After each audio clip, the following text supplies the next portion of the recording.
Hi പ്രിയ കൂട്ടുകാരെ, ഷിജാസ് ബ്ലോഗ്സിലേക്ക് എല്ലാവർക്കും സുസ്വാഗതം. ഇന്നൊരു ചിക്കൻ 65ൻ്റെ അതേ ടേസ്റ്റിൽ നമ്മൾ കോളിഫ്ലവർ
നമ്മൾ ഏത്തയ്ക്കാപ്പൊക്കെ ഉണ്ടാക്കാൻ വേണ്ടി നമ്മൾ തയ്യാറാക്കത്തില്ലേ, അതേ ഒരു കൂട്ടയാവുള്ളൂ. ഇതിലേക്ക് ഒരു മുട്ടയുടെ വെള്ള ഒഴിച്ചിട്ടുണ്ട്, അതാണ് ഒഴിക്കുന്നത്.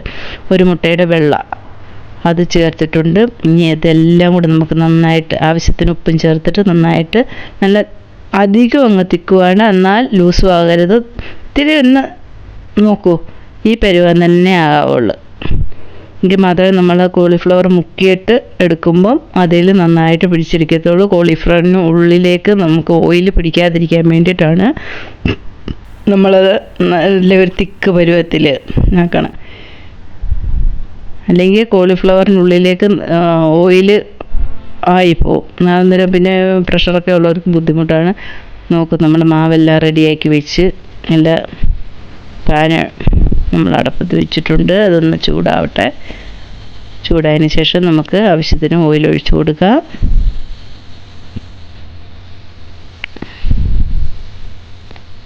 ആ കൂട്ടിലേക്ക് നമുക്ക് ഫ്രിഡ്ജിൽ നിന്നും നമ്മൾ മസാല പുരട്ടി വെച്ചിരുന്ന കോളിഫ്ലവർ എടുത്തിട്ട് നമ്മുടെ ആ കൂട്ടിലേക്ക് ഇട്ട് കൊടുക്കുക.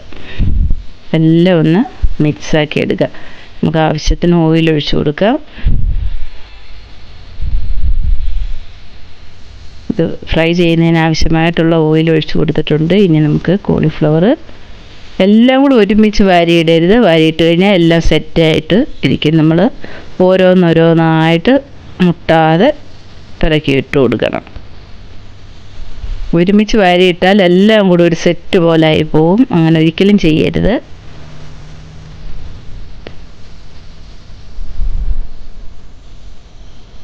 എണ്ണയൊന്ന് ചൂടായി വരട്ടെ. നമുക്ക് ഇപ്പോൾ എണ്ണ ചൂടായിട്ടുണ്ട്. അതിലേക്ക് നമുക്ക് ഇതിന് ഗാർണിഷ് ചെയ്യാൻ വേണ്ടിയിട്ട് ഒരു സവാള ഫ്രൈ ചെയ്യുന്നുണ്ട്. ഒരു സവാള നന്നായിട്ട് സ്ലൈസ് ചെയ്തത് ഇട്ട് കൊടുത്തിട്ടുണ്ട്. ഇനി കുറച്ച് കറി ലീവ്സും അതുപോലെ 2-3 പച്ചമുളകും കൂടെ ഇതിലേക്കിട്ട് ഫ്രൈ ചെയ്തെടുക്കുക. ഇനി ആ സവാളയൊക്കെ നന്നായിട്ടൊന്ന് ഫ്രൈ ആയി വരട്ടെ. എന്നിട്ട് നമുക്കത് കോരി മാറ്റാം.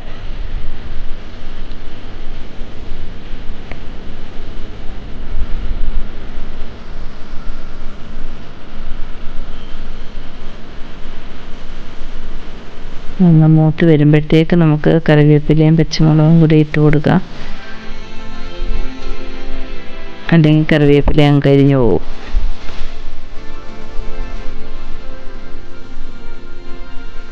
ഇത് ചില്ലി ചിക്കൻ തയ്യാറാക്കുന്ന രീതിയിലും തയ്യാറാക്കിയെടുക്കാം. ഇതിപ്പം ഞാൻ 65 തയ്യാറാക്കുന്ന രീതിയിലാണ് തയ്യാറാക്കുന്നത്. പിന്നീടൊരു വീഡിയോ അപ്ലോഡ് ചെയ്യാൻ ഇത് ചില്ലി ചിക്കൻ തയ്യാറാക്കുന്ന രീതിയിൽ തന്നെ നമുക്ക് സോയ അല്ലല്ലോ കോളിഫ്ലവർ തയ്യാറാക്കാം.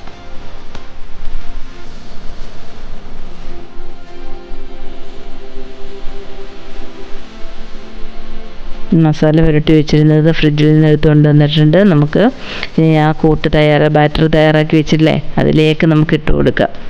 ഇട്ടുകൊടുത്ത് സ്ലോ ആയിട്ട് ഇളക്കി കൊടുക്കാവുള്ളൂ. അത് ഈ ഇതളുകളൊന്നും അടർന്നു പോകാത്ത രീതിയിൽ പതുക്കെ ഒന്ന് സ്ലോ ആയിട്ട് നമ്മളതിലേക്ക് ഇട്ടൊന്ന് പുരട്ടി വയ്ക്കുക.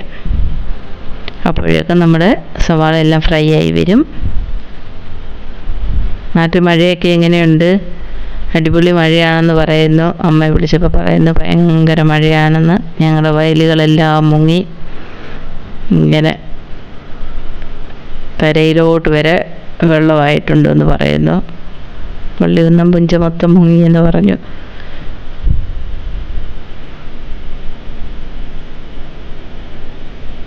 നമുക്കത് കോരി മാറ്റാം. കോരി മാറ്റുന്നതിന് മുമ്പ് നമുക്ക് നമ്മുടെ പച്ചമുളകും കറിവേപ്പിലയും കൂടെ ഇട്ട് കൊടുക്കണം. അതും കൂടെ ഒന്ന് ഫ്രൈ ആയി വരണം. ഇത് നല്ല സ്ലോ ആയിട്ട് ഇളക്കി കൊടുക്കണം. അല്ലെങ്കിൽ അത് അങ്ങ് ഇതെല്ലാം അങ്ങ് അടർന്നു പോവും. അപ്പം അതൊക്കെ ഇങ്ങനെ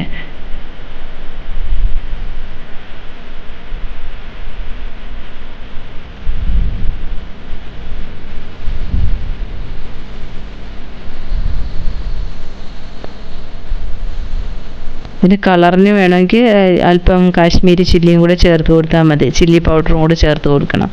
അല്ലാതെ കളറൊന്നും ആഡ് ചെയ്ത് കുഞ്ഞുങ്ങൾക്കൊന്നും കുക്ക് ചെയ്ത് കൊടുക്കരുത്. നമ്മൾ പുറത്ത് പോയി കഴിക്കുമ്പോൾ എന്തായാലും കളർ ചെയ്യാത്ത ഫുഡാണ് കഴിക്കുന്നത്. നമ്മൾ വീട്ടിൽ തയ്യാറാക്കുമ്പോൾ നമുക്ക് നമ്മുടെ രീതിയിൽ തന്നെ അങ്ങ് തയ്യാറാക്കി കൊടുത്താൽ മതി. അല്ലാതെ കുഞ്ഞുങ്ങൾക്ക് നമ്മൾ കളറൊക്കെ ചേർത്ത് തയ്യാറാക്കി കൊടുക്കരുത്.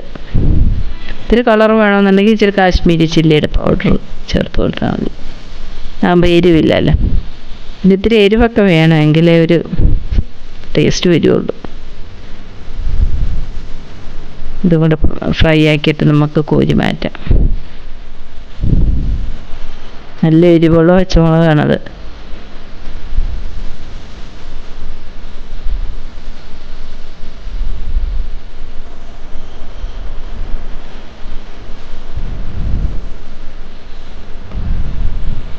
ഇവിടെയും മഴയൊക്കെയാണ്, അവധിയൊക്കെ ആയിരുന്നു. അത് കാരണമാണ് ഇപ്പോൾ ലേറ്റാവുന്നത്, വീഡിയോസ് ഇടാനൊക്കെ ലേറ്റാവുന്നത് കൊണ്ടാണ്.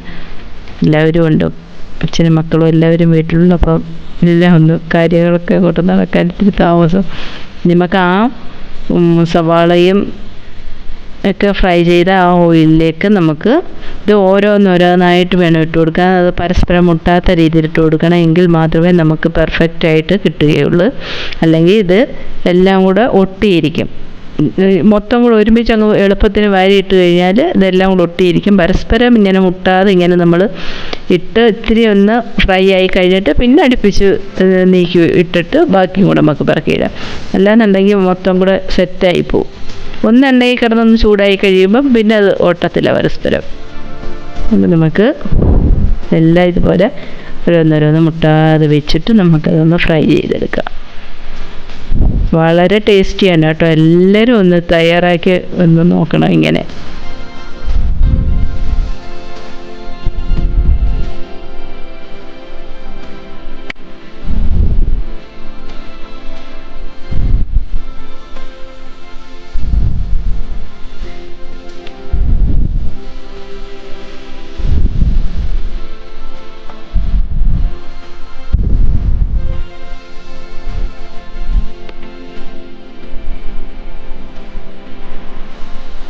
എല്ലാം ഇങ്ങനെ നമുക്ക് ഇറക്കിയിട്ട് ഫ്രൈ ചെയ്തെടുക്കാം.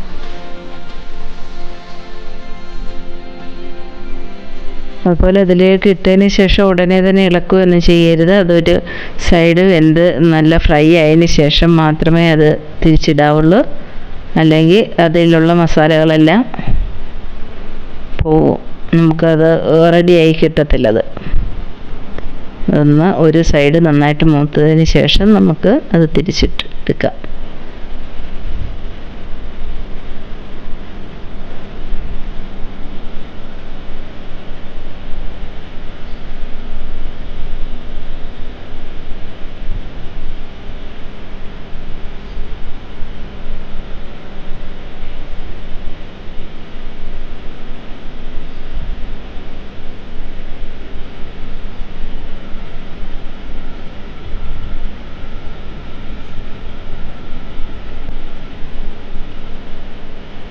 ഇതെല്ലാം ഫ്രൈ ചെയ്ത് ഒരു സൈഡ് ഇതുവരെ മൂത്തിട്ടില്ല. ഒരെണ്ണം ഞാൻ തിരിച്ചിട്ട് നോക്കിയപ്പോൾ അത് ഫ്രൈ ആയിട്ടുണ്ട്. ഇനി എല്ലാം നമുക്ക് ഓരോന്നോരോന്ന് തിരിച്ചിടാം.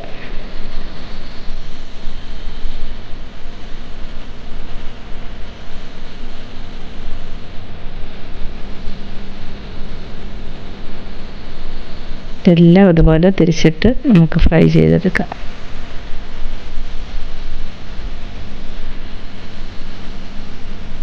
എല്ലാവരും ഇന്ന് ട്രൈ ചെയ്ത് നോക്കണേ.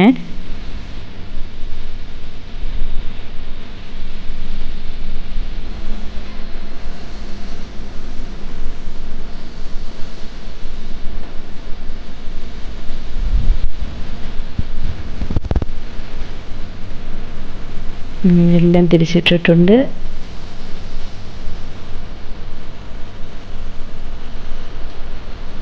നല്ല ക്രിസ്പി ആയിട്ട് കിട്ടും. അത് റൈസ് പൗഡർ ചേർക്കുന്നതുകൊണ്ടാണ് നല്ല ക്രിസ്പി ആയിട്ട് കിട്ടുന്നത്. നമുക്കിനി ഇതെല്ലാം മൂത്തിട്ടുണ്ട്, നമുക്കെല്ലാം കോരി മാറ്റാം. എന്നിട്ട് അടുത്ത ബാച്ചും കൂടെ ഇതേപോലെ ഫ്രൈ ചെയ്ത് എടുക്കാം.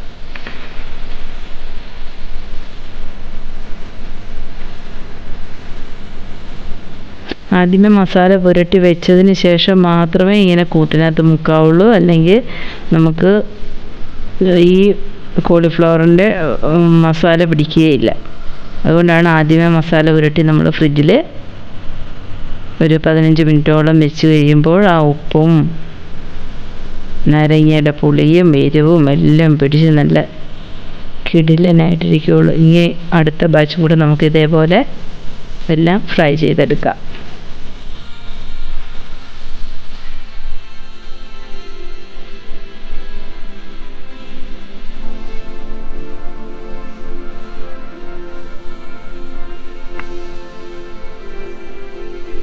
ഞാൻ ആദ്യമായിട്ടാണ് ഇങ്ങനെ തയ്യാറാക്കുന്നത്.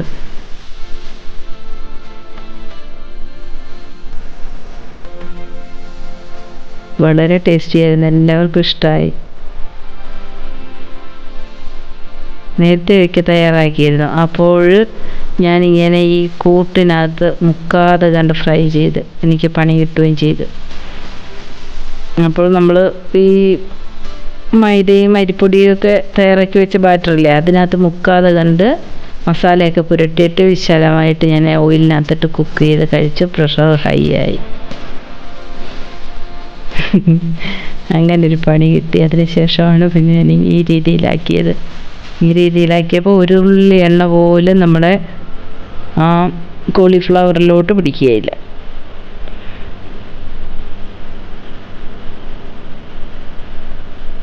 അങ്ങനെ എല്ലാം നമ്മൾ ഫ്രൈ ചെയ്തെടുത്തിട്ടുണ്ട്. നോക്കൂ എത്ര ടേസ്റ്റിയും എത്ര പെർഫെക്റ്റുമായിട്ടാണ് നമ്മുടെ കോളിഫ്ലവർ 65 റെഡിയാക്കി കിട്ടിയിരിക്കുന്നത്. എല്ലാവരും ഒന്ന് തയ്യാറാക്കി നോക്കുമല്ലോ. ഇനി പുതിയൊരു വീഡിയോയുമായി വരും വരെ good bye. Thank you for watching my videos my dears.